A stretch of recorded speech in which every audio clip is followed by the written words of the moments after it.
Greetings, KPL readers, and welcome to the December edition of Book Thoughts with Mr. Bill and Miss Natalie. I am Miss Natalie, the lead teen librarian at KPL. And I'm Mr. Bill, the lead children's librarian here at KPL.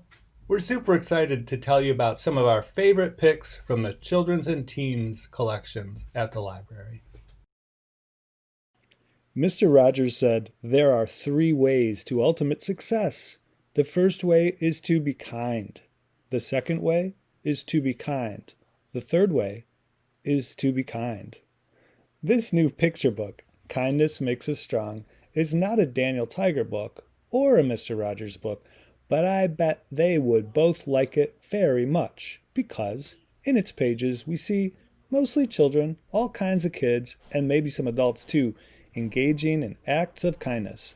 Simple things that exemplify kindness like saying hello, being patient, helping, sharing, offering comfort, and more.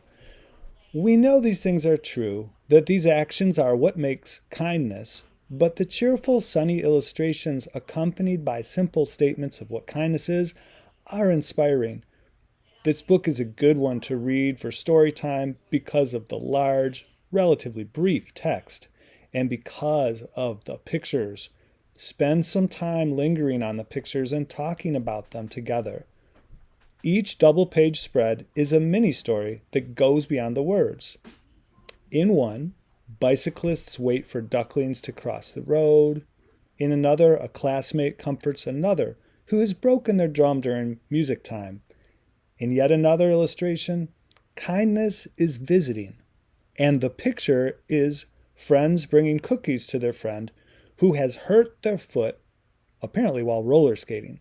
It's really fun to imagine what the people, animals, and things in the illustrations are doing and thinking. There's always time for an uplifting picture book. It just might make you feel better.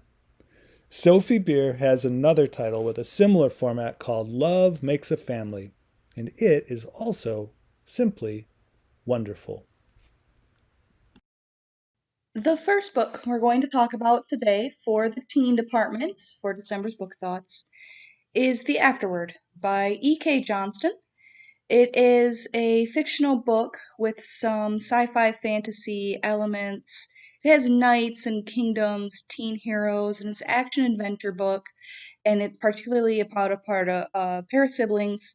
And what I really like about this book is that it talks about uh, action adventure for these kids differently than the way you normally read about it. Normally, when you read about the action adventure for kids, for teenagers, it's sort of this fantasy in the sense that everything's okay and the only real danger or problems the kids face are the action adventure.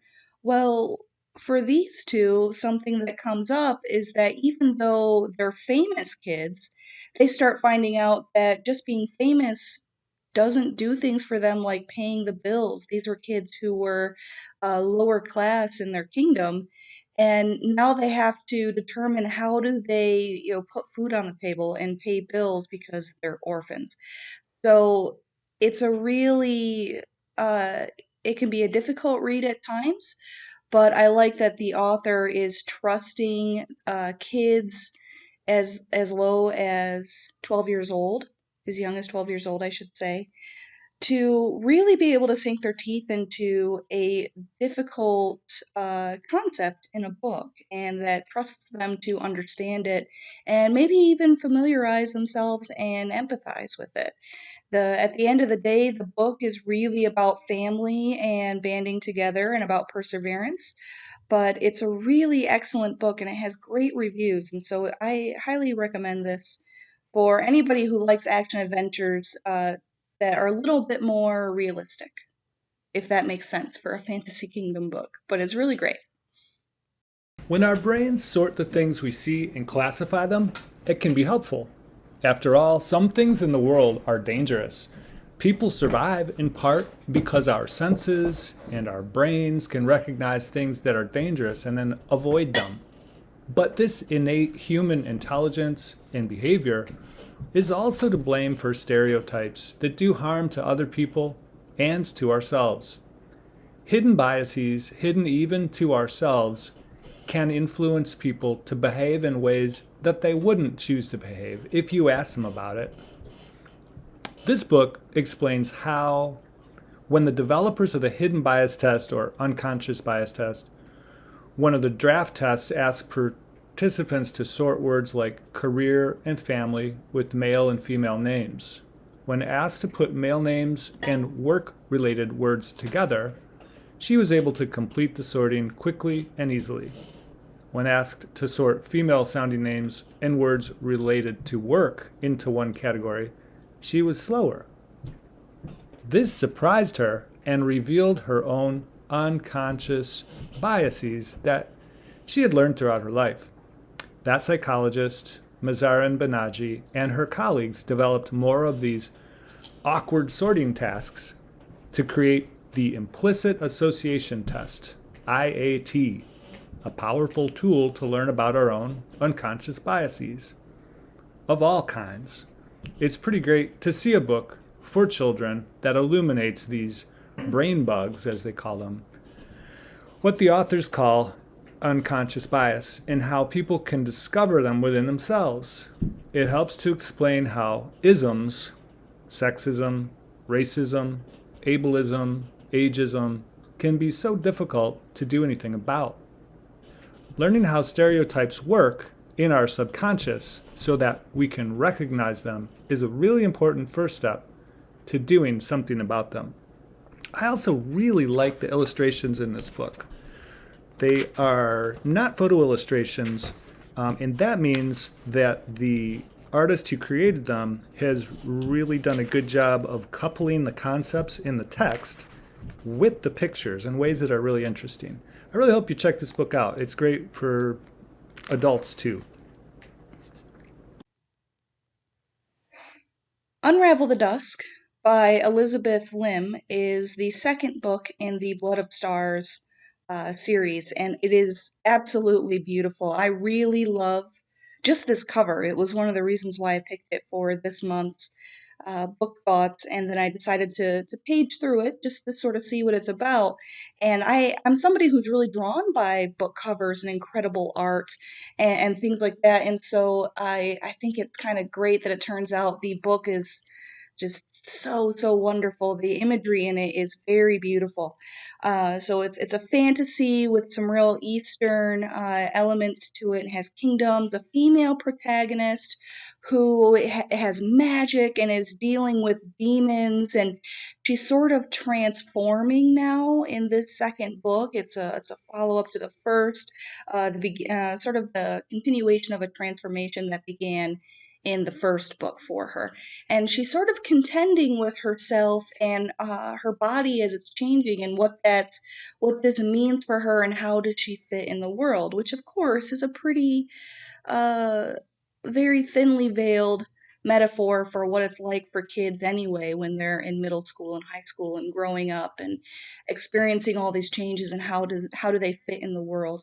There's a great love story in this, as well as a lot of family elements again, and it's about hope, and it's just a really beautiful book. And if you like fantasy and you like the idea of a female protagonist who is sort of dealing with some changes and learning how did she fit, and she comes off as just totally just so cool and so tough, but also vulnerable in a lot of different ways. Highly recommend this book. It's for 13 years and up. Unravel the Dusk by Elizabeth Lim. Easily my favorite book this month. There are so many great informational books for kids, works of fiction too, more than ever, and so this is a good time to say two important things. The books we feature in these book talks are just the tip of the iceberg.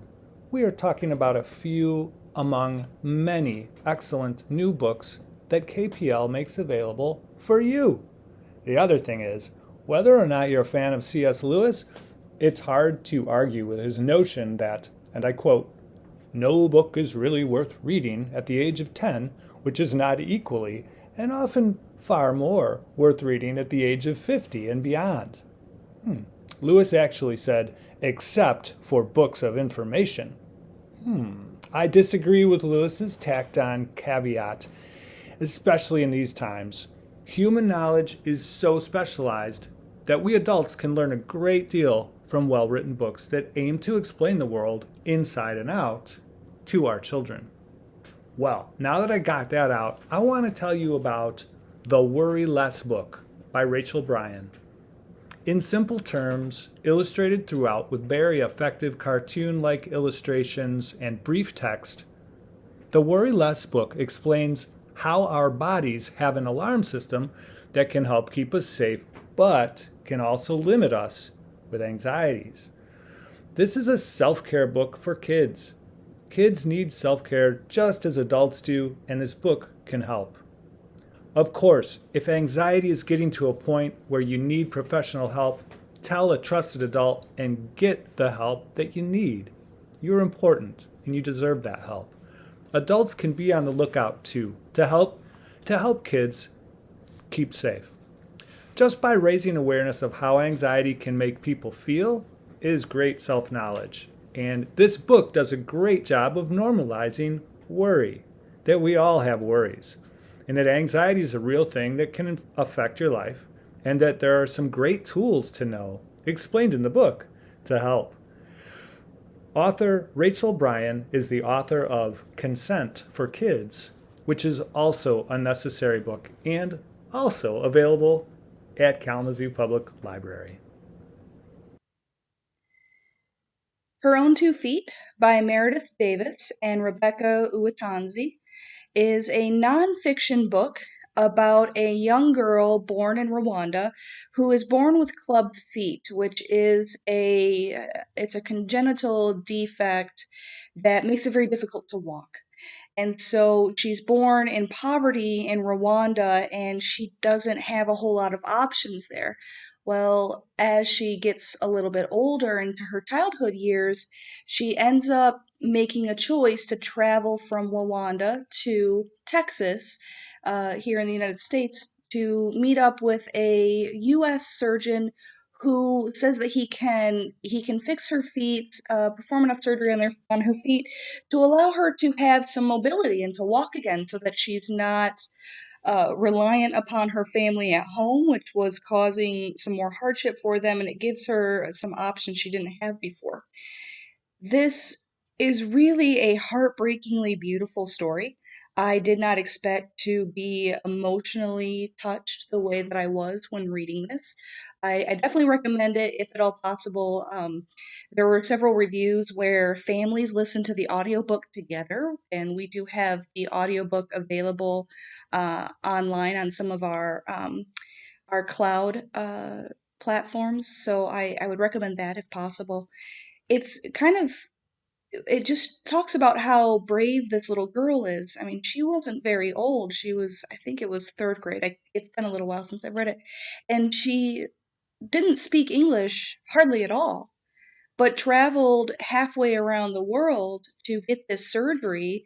She doesn't have any of her family with her. And she gets a surgery and she's got to be here by herself. And just the kind of sheer bravery that that would take for a little girl.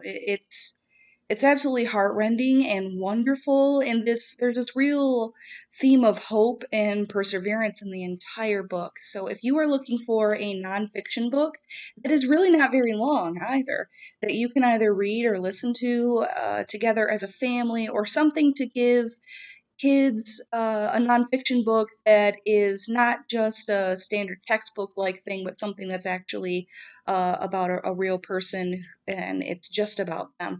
This is a nice little memoir, and I highly recommend. Seeing as how the United States is commemorating the 100th anniversary of the passage of the 19th Amendment to the Constitution that gave women the right to vote, and that we have just concluded an historic election, this book, Lifting as We Climb by Yvette Dion, is incredibly timely. Dion explains the need for this book. Maybe, like me, you can relate to how history hasn't been taught in a way that's complete and inclusive. If you've heard of Seneca Falls, Elizabeth Cady Stanton, or Susan B. Anthony, you know something about the history of the women's suffrage movement. the social organizing around securing for women the right to vote in elections. It's kind of surprising, though, in our times to think that it was only 100 years ago that women did not have the right to vote in elections in the United States. The movement to secure the vote for women was taking place way before that, though. Before the Civil War, the women's suffrage movement was perceived by many abolitionists as being in competition with the movement to abolish slavery. And after the 15th Amendment to the Constitution of the United States, which granted the vote to black men, the movement to secure the right to vote for white women was used as a strategy to maintain white supremacy in the South. And the women's suffrage movement bought into this divide and conquer strategy that got people to support white women's suffrage because it would water down the vote of black men, who were largely denied their now constitutional right to vote in the Jim Crow South already. Dion explains that black women who were working to secure the vote for themselves and other black women, women like Ida B. Wells Barnett, Josephine Ruffin, and Mary Terrell, and others, were doing so because they understood that the ballot box had the potential to change the culture of lynching in this country, the murder of black citizens by mobs. It's not a pretty history, and that could be why we haven't been taught this history. The title of Dion's book is from the motto of the organization that was formed when Ruffin and Terrell merged their two organizations into one unified organization of black women's clubs. The motto was, "Lifting as we climb." Yvette Dion has researched and written a history that has been mostly untold, but is as important to understand as ever. Everything's Not Fine by Sarah J. Carlson. She also wrote All the Walls of Belfast. So this is definitely your, I guess I would say, typical, maybe non-typical coming of age book about a teenage girl. I believe she's 17, and she lives in a very small town in Wisconsin. And she has these grand dreams of becoming a painter in a big city and going to like a painting school and all those things. And so she's going to a magnet school for the arts in her town, but she again has these really grand dreams of moving on. And unfortunately, she finds that one of her greatest obstacles to feeling like she can actually achieve her dreams, it turns out her mother has a drug addiction. And her mother overdoses and ends up in the hospital. And so this young girl who really should just be thinking about what can she do with her future and how is she going to fit in the world? Is she going to be able to have her dreams and become this painter that she would like to be? She starts finding out that there's a lot of resentment and sadness that comes with having a parent who has a drug addiction, and it's kind of a beautiful, I think, glimpse into what it's like for a teenager to have this, and so it's eye opening even for adults to read who maybe didn't have any experience knowing someone who struggles with addiction as a disease. And I found it to be heartbreaking. There's a lot of emotions in here, which is why, compared to some of the other books that we had, which was 12 years and up, this one really is a 14 years and up. There's some really heavy topics about about the addiction and about resentment and sadness and feeling like your parents, as much as you love them, are also the ones holding you back, but wanting them to be better. And there's some really lovely, complicated emotions because life is complicated, and that is just the way things are. And so it's really lovely to read a book where again the author trusts the teenage audience to be able to handle these complicated emotions and then gives them this sort of glimpse into what that emotion is like for kids who might be actually living a situation like that. Anytime that we can give them a sort of window, a peek into somebody else's life experience, that helps kids build empathy, which is one of the best things about reading fiction, is it helps build our empathy muscle. And I feel like this book in particular by Miss Carlson helps kids with their empathy muscle. Okay, just one little last book. This is actually a very cute book, and in fact, the image on here is almost the same size as the book itself. It's part of the Pocket Change Collective, which are these little pocket books with like 30 pages in them, and they're about some sort of social collection or social collective idea, something that brings about the good for everybody. The one I chose for this to add into was The New Queer Conscience by Adam Ely. This is strictly about LGBTQIA activism, and it talks about how queer folk have to stand up for each other. They have a responsibility to stand up for each other if they're able to do so without harming themselves, and looking out for each other. Now, as a straight cis person, I find I take my allyship very, very seriously. And again, it's very important to build those empathy muscles by reading a book about a perspective that may not necessarily be yours. And I find that reading this book was eye opening to an experience that I don't know anything about, but that I know is a very real and very valid experience. Also, Mr. Eli manages to write this book with a ton of humor, which I think is fantastic. Sometimes these topics can be difficult. And when things are hard and we don't add any levity into it, it makes it difficult to swallow. And it's sort of like the humor is a little bit of sugar that helps the medicine go down. There's a lot of hope in here, and just really a general call to arms in the sense of we need to take care of each other, and we're all in this together. Everybody's in a team, so let's look out for the best interests of one another. And this book is for ages 12 and up, and it is in our nonfiction section. And it's just the cutest, tiniest little book with some really big topics in there. Thanks for joining us yet again for the December edition of Book Thoughts with Mr. Bill and Miss Natalie. We'll be back next month. That's Tuesday, January 5th, 2021, for more great new reads from Kalamazoo Public Library. Bye for now.